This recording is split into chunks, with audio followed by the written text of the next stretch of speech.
There we are. We are live. Hello, everybody out there in the big wide world. I hope you're having better weather than we are here in Wolverhampton today. It is raining like you'd never seen anything like it. Oh, they do here down the south coast. It's a little bit worse. We are here with the amazing Neil Cobbold, and we are here as one of the Unbreakable series to talk about how different ways we can learn to grow our businesses, look at different ways, some of the challenges we've got in the lettings industry as well. And there is no one better to talk about that than this guy. This guy is just one of these like really super intelligent people that when I talk to him, I always feel like I haven't even got a GCSE to my name. He's just one of those people that knows everything about everything. Thank you so much for joining us here today, Neil Cobbold from PayProp. Well, thank you for that lovely intro. I feel like a lot of pressure has been placed on there for me to make this sound like I've got an education and some knowledge. It's so let's true. see where we go.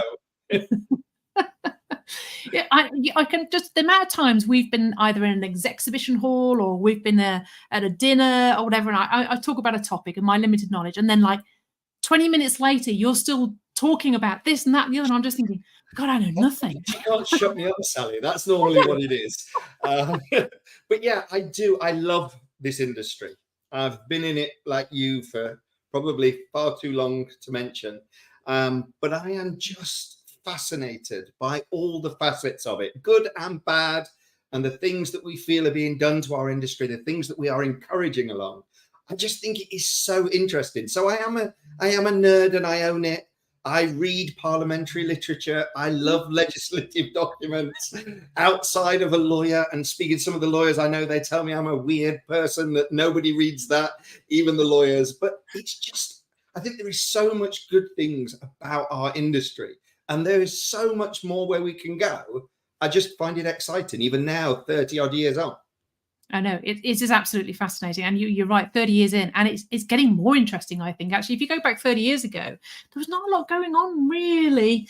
You know, if you think about, I always break it down to three parts. In the 90s to the 2000s, so from 1990 to 2000, it was all about gas regulations, electric regulations, fire and furniture regulations. And if you remember in that time, it was all about making the properties safe, and it was really needed back then because they weren't really that good. And then from 2010 to 2020, it was more about, I call it like the paperwork era, where we're talking about the HHSRS and the HMO licenses and, you know, changing how things were done, you know, legislatively wise. And then, of course, from 2010, 2020, we just went insane. And it just went, you know, just to throw everything at it. It's almost like we've got the baby. Regulation overload. Yeah, it's like, oh my God, everything's from, you know, BPRs, CPRs and advertising sanitation, everything just flew at us. And it was just like, oh my Lord. So yeah, it is getting more interesting. But as industry practitioners, how do we cope with that? Now, this series has been built, Neil, about talking about staff, because I think one of the big challenges we have, and it's so intrinsically linked to legislation and compliance, everything else, is how do we find good staff, keep good staff, grow good staff, train good staff? How do we keep people really ahead of all of this stuff? So really the chance to talk to you today, and I know you're head of PayProp UK, which is a fantastic and amazing organization, but also as well, really you're a man manager, a human manager. You work with people, you watch people. What do you think the things that we as letting agents need to really concentrate on around that space of finding good people, working with good people, keeping good people? How can we help them?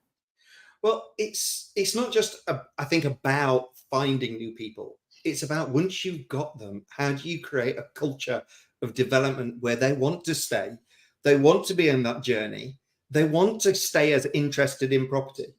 Now, it was always historically, I had never started out in anything other than lettings, so I didn't do it, but there was the sales and there was the lettings. And I show this hand lower because that is the way it seemed to be viewed within the industry. When we go back to those 90s and the 2000s, you should have that hand in the cupboard down the bottom of the staircase.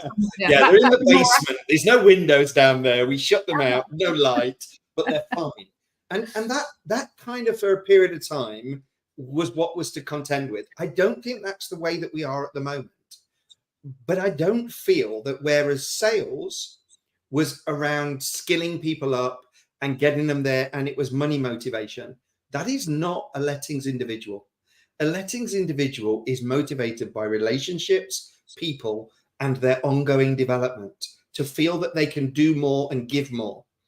And as a business, you've got to be prepared to have that culture and instill that, or somebody will and they'll take your good members of staff. Mm. And I'm speaking to a lot of agents now who are saying finding those really good members of staff in that lettings market is challenging. And it is going to remain challenging if you haven't got that culture set in of how you look after your members of staff. And that's not just chucking an odd training course at them once in a while. It comes down to that whole culture of how do they feel they are valued? How do they feel they are inclusive? In the tech world, for quite a long while, because of the agile nature of it, it became a very inclusive environment where structures in there are very flat and everybody is encouraged to contribute to the company and to its direction. Sometimes I feel within lettings, if we go back to that 90s to the 2000s, it was a very hierarchical structure. The people at the top told the people at the bottom what to do. In lettings, for some, I feel that we've not come on where those 30 years should have brought us. And we still have people coming into lettings who are at that forefront, speaking to tenants, feeling their pain at not being able to find properties, speaking to landlords, feeling that legislative burden, but don't always feel they've got a voice back into the company. I hear so many stories. It's so true. Hear so many stories of people that have come into the lettings industry, and there's the big boss who owns the place, focuses on sales. Lettings is sort of over there, and they literally, I haven't got a book to demonstrate it, but they go, here's the Arla manual. That's all you need to know. And that's it. That's the training. And then they've got to do lettings. And I've heard that over and over and over and over again. And it's just like, it's almost, you're right. It's like in many cases, and it's not all the case. I know that it's not all the case, but in some places there is that disconnect between the owner, the business, and the lettings department. How do we bring all of that together? How do we bring the lettings, the sales, the business? How do we get all that together? Because that's what Roper's going to intend to do. The business owner. Well, no. No, okay. Roper will give us the framework for how to operate, but that won't pull it all together. Legislation and a framework will never pull it together. It's supposed to show us how to operate, and it's supposed to give customer confidence. But with that culture within a company, that can't be given externally. It's got to come internally.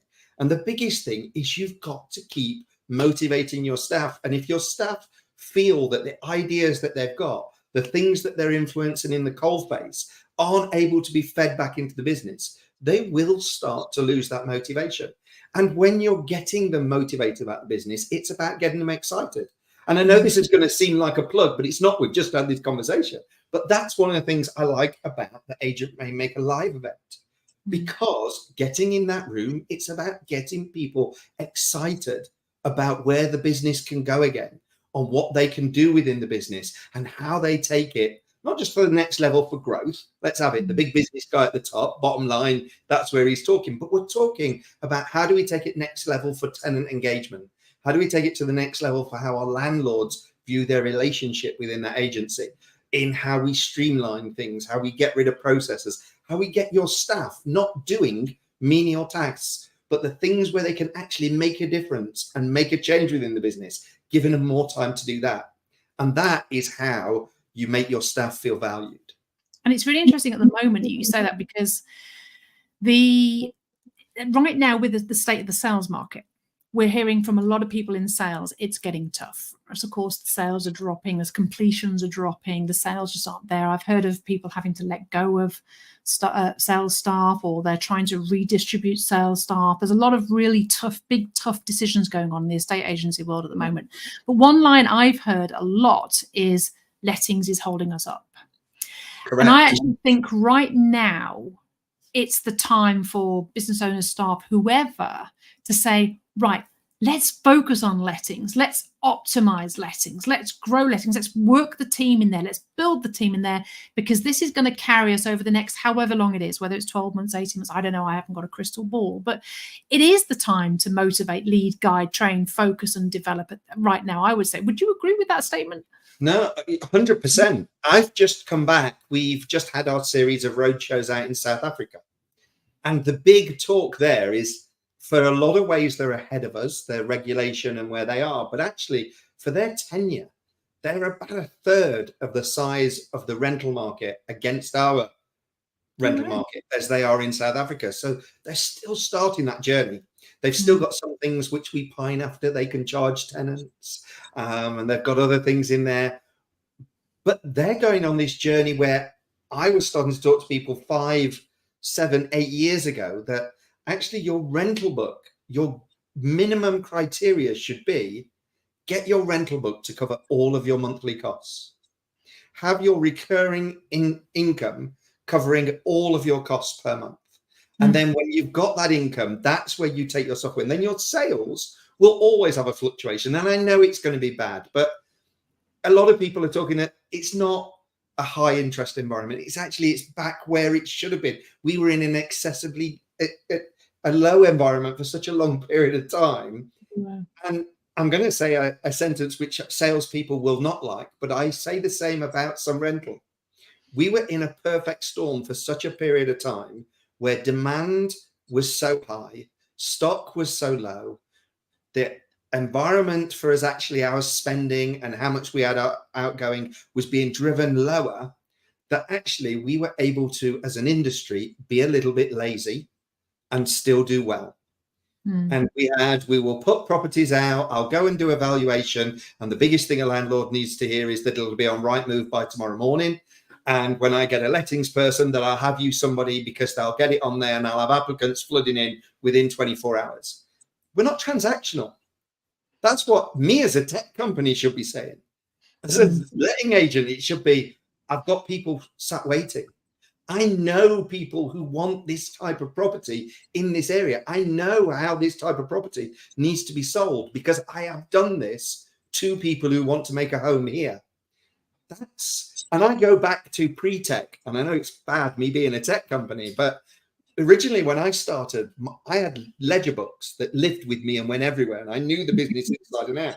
And my candidates lived on a Rolodex with the corners cut off so you could get to your hotbox and get to your highlighter pens and information. Yeah. And you would know all of that. Yeah. And I think to some extent, the increase in regulation, not just on our side, but also on the sales, that increase in the admin burden meant that what we were willing to give up was that people side of the relationship. And we became transactional. I think what is happening now when it's shut down is people don't pay for the transaction. They pay for the convenience and the people interaction. And if you haven't been developing that in your staff, you are going to find it a struggle. But you're also potentially going to lose the staff that you don't want to lose, be that on sales or lettings. So you want to start looking, what do you do now to show them that while it's a difficult time, I value you as an employee? Not because of just what you've done previously, but with what I know you can still do within this business. And I think just want to talk about two things there. As in, salespeople, estate agents have got lots of staff that they're not sure what to do with in some cases. They've got the letting agency arm they do a bit with. And one of the things that we've been talking about and talking to a lot of people about, and many of your customers as well, actually, is how they can offer additional services and do different things.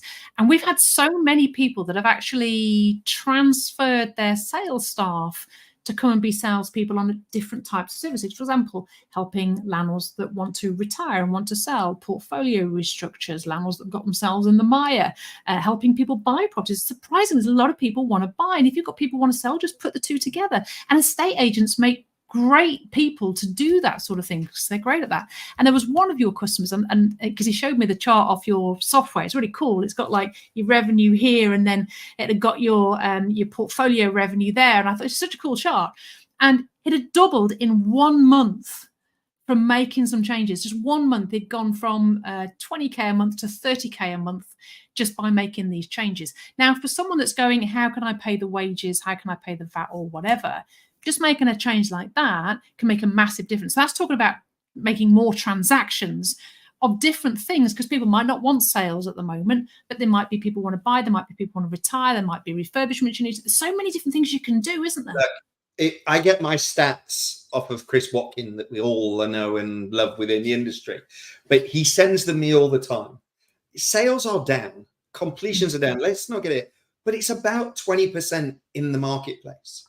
It's not as if they've disappeared. But if you have been running and at the point you are heavily laden with staff, that 20% can give you some difficult choices. How do you fill that gap? You're right. Being the buyer on the other side of the relationship is something that other countries already do. It's an anathema to us. But I've assisted some customers who are now doing that and sounding a bit like an ambulance chaser, are actually doing it on, you don't pay me anything unless I get you a discount over and above what you were wanting discounted on the property. So they'll come and say, I want to pay X. Ideally, I'd like you to get it to Y. And the agency says, okay, but anything I get below Y in that, because I think that's a fair thing to ask, but anything I get below Y, you give me 50% of the saving. So I'm going to go out at the original. I'm going to go for what you actually want it to be discounted to. But anything I can get over and above where you actually wanted to pay, you're only going to pay me 50% of that saving that you've then made. And you'll only do it at the point when you deal with the completion. And actually loads of people can get involved in that. And I got one agency that he's dealing with. He's getting some of his properties 10, 15K below that Y price. And he's suddenly getting a 5, 7.5K because the customer's happy that he's not had to get involved in the negotiation. While he wanted Y, he knows he probably wouldn't have got Y because he's emotionally invested in it. So he's more than likely going to cave somewhere between Z and Y because, well, yeah, but it's the house I want. Whereas he's able to take that negotiation, argue why it should be lower and what within the property, and go from that non-emotional attachment to it, suddenly finds that that is a better arrangement. And I think that's why when you look at places like, and they don't all get it right, but you look where they have a buyer representative and a seller representative, it's for that purpose, to make sure emotion doesn't get into that negotiation and doesn't blind people to the process. I think the key is to just make sure that you're looking at ways to utilize the staff that you've got. Someone who's sitting there that's not got anything to do, that's a negotiation skill, that's a service they can offer. There's so many different things they can do. I just want to mention, you mentioned Agent Maker Live already, and you're coming along. This time next week, we will be in the thick of it. We've got a 2-day event for those of you that may have not been hiding or anyway, may not have heard of it. I don't know. I'm sure you all know, but we've got this 2-day event called Agent Maker Live, and Neil is going to be there. He's going to be on stage, aren't you? You're going to be on the panel on day 1 and on day 2. But it was phenomenal. I love to be involved in it because it was a really good panel last year. There was some really good conversations. Not everybody agreed, which I think makes a good panel. And we had some good questions coming out from the floor. I mean, everybody was engaged in about, how do I take this information? How do I import it into my business and make a benefit from what you're telling me? Sometimes you feel that people are going to these events for CPD points to say, I've been there and I've heard something. And it's almost like that, but what are you going to do with it? Because I feel that sometimes you give them lots of information and you leave the room and that's the last they're going to think about that new information they've been told. But we've got some great things happening within our industry now, right now, that are opportunities. And that's what we need to get around. Is it a challenge? Yes. But the best people turn that challenge into an opportunity. And it doesn't matter whether that's when we had the tenant fees, as you mentioned. It doesn't matter back in the 90s when they introduced the first gas safety regs. Everybody, this will kill our industry. If only they knew what was to come. They'd have had it with open arms. But we always see these obstacles as that, hindrances to our business. The real business owners will go to that and will say, where is the opportunity? And there's lots of opportunity in what we can see ahead. I love the fact that the rental reform bill, are there issues with it? Always. Anything that happens through government, some of the legislation, the way it's written, it is open that in the implementation, it could cause us some headaches. So that's what we go for. But on the whole, the idea of rental reform should be something that as an industry, we embrace. Our Housing Act hasn't been updated for the digital age and how we operate. But by doing this, you've never going to have needed an agent more. So I know you cover this at Agent Rainmaker, but the gap in self-managed landlords to the people who use an agent, that's the things that we should be aiming for. If your self-managed stock is dwindling, go out and grab from the thing that's 4 times as big as what you're currently trying to put fish into. There's a whole untapped pool there. And I know you've covered it a little bit before, but I've always found it strange that they feel they've only got one bite of the cherry. So they try and convince a self-managed landlord at the time when he's come in with the idea that he only wants to self-manage. Let me tell you why it should be fully managed.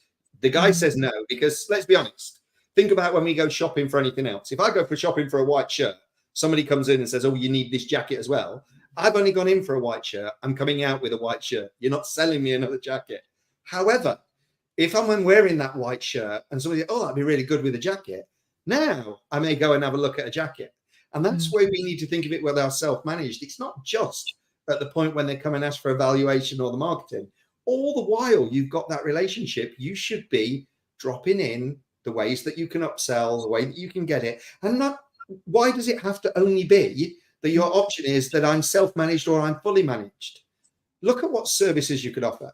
If somebody just wants you to be able to go and do inspections, do you have that option for a self-managed landlord? Well, okay, I get that, but have you got the knowledge and the time to go and inspect this on a quarterly basis to make sure that it's not being, your yield is not being damaged by the fact that your property is not being looked after? Well, I have a service for that.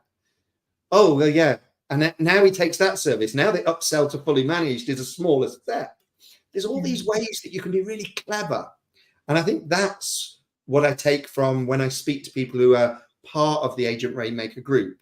It's not about drastic changes. It's not about changing the way that you work. It's just making those small, intelligent changes that are right for your business to maximize either your staff, your profit, or where your business is actually putting its costs. Because the other thing with tech is I find it interesting. I go and see people, oh, wait, you've got this tech. And they've invested in really good tech. There is some good stuff out there. There is. And I say, so how do you feel about that feature? But what do you mean? And they almost look a blank face. We don't use it for that. What? And they're taking it and they're using it for 10% of what it can able to be done. Because when the guy came and spoke, they had one pain point and they sold it against that pain point and they bought it in and they've never looked at it again since. And you wouldn't do that with a member of staff and say, oh, you're really good. Are you good on the phone? Yeah, great. Come in. You wouldn't then go to them later and say, oh, I've now found out you're level 4 qualified at property marketing. You know all the legislation and compliance, but I've not used you for any of that.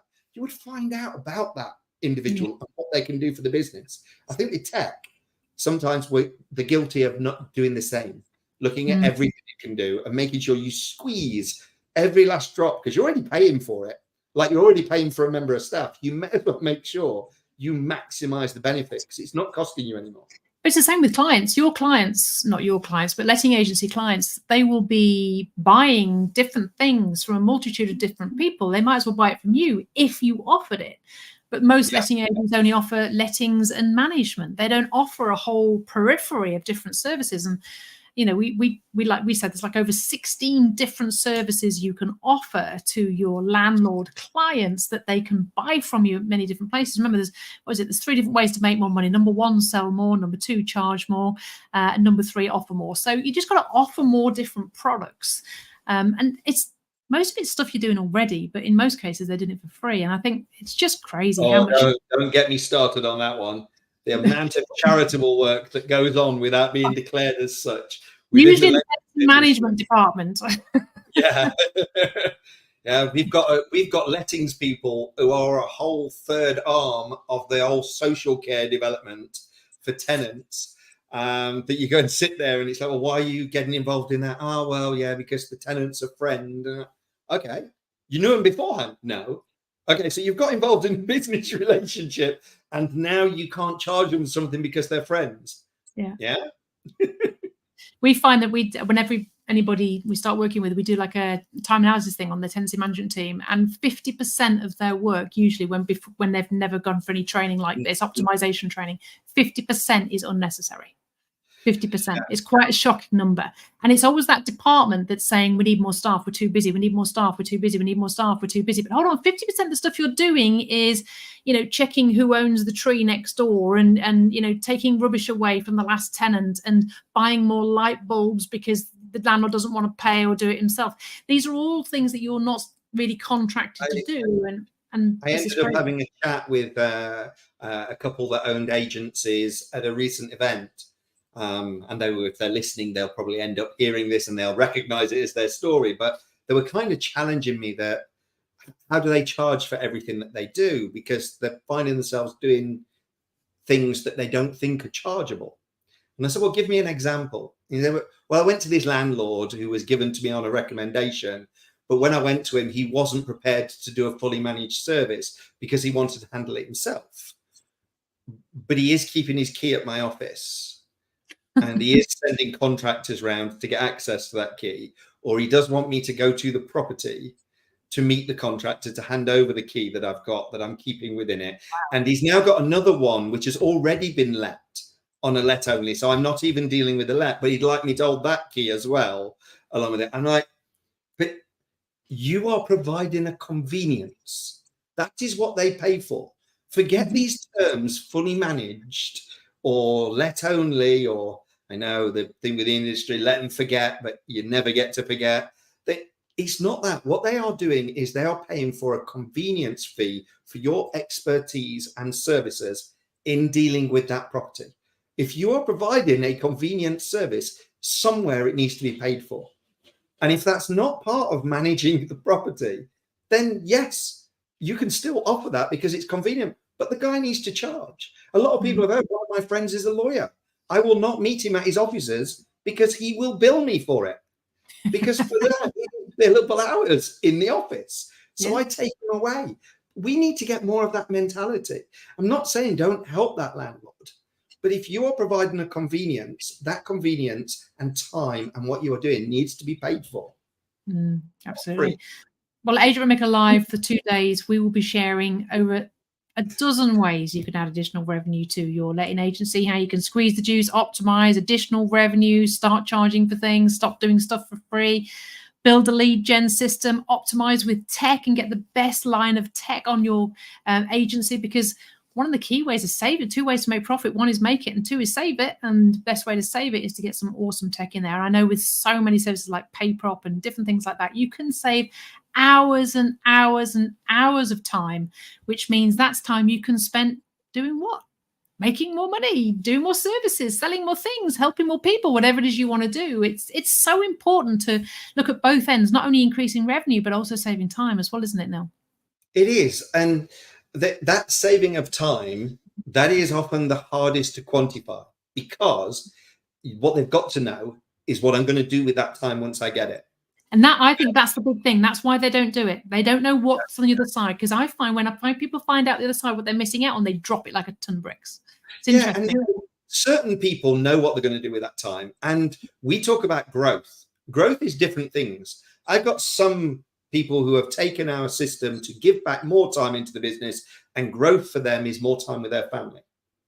Doesn't have to be that that's in the business, but they're trying to use tech to get a better work-life balance. I've got others that have used that so that they can reposition staff, so they can do more activities, going out and bringing business in. And for them, that time is more money to the bottom line.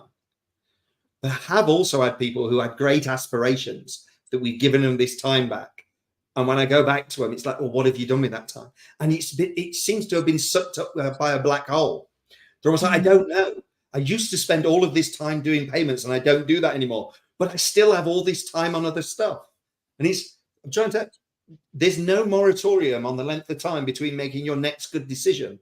You've not got to wait. So if something else is taking your time and can be automated, don't sit there waiting to be able to, okay, how do I fix this? How do I do the same as I've just done with that process? How do I get this better for the business, cut down costs, save time, and go through with like a scalpel through the business, making sure that your time is looked after? Because as a business owner, with what's happening with rental reform and what we've got going in the market, if you're too busy just with your head down running in, you're going to look up and the whole landscape's going to have changed.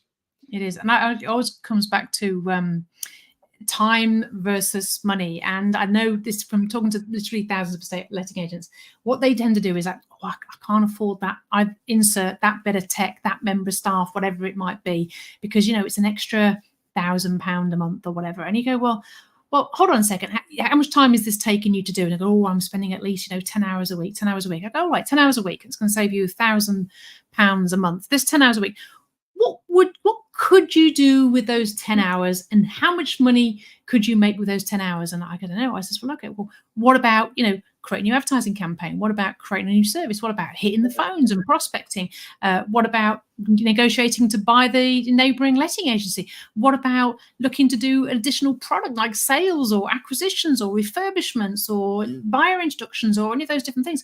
What could you do with those 10 hours that could make you money? Let's look at that. And we dig down and we dig down and we find out. And quite often they find out there's a £4,000 or £5,000 per task thing they can do.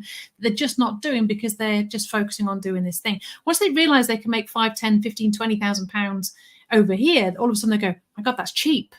And they go, yeah, that's right. Because they look at the cost. They don't look at the opportunity lost. And that's the big thing, is look at the opportunity lost, not the cost. And I think for all of our businesses, no matter what industry you're in, it's really important to understand that £10 an hour task you're doing because you don't want to spend £1,000 an hour on that thing is probably losing you 10, 20, 30, 40, 50, or even doubling your revenue. It's just crazy. And a lot of the growth that we see, because we've had loads of agents, 62 million is the new number, Neil. We now helped agents add over 62 million additional revenue. Wow. Every single one of those has come from letting go of something that can be done by tech or by a junior member of staff and actually embracing doing the valuable stuff. Every single one of them. It's the number one thing. Let it go. Let someone else or something else do it. And I know you preach this all the time at PayProp, don't you? Just let go of that client accounting. Pass it on. Yeah. I mean, the whole idea that you want somebody being a glorified teller within your business and doing all of that when there is so much more value, be them front property management or finance, that they can actually give intelligence into the business. And that should then be used to turn into money. Yeah. That's the difficulty. Some people need that help in understanding, how do I transition that time, effort, energy, and information into money?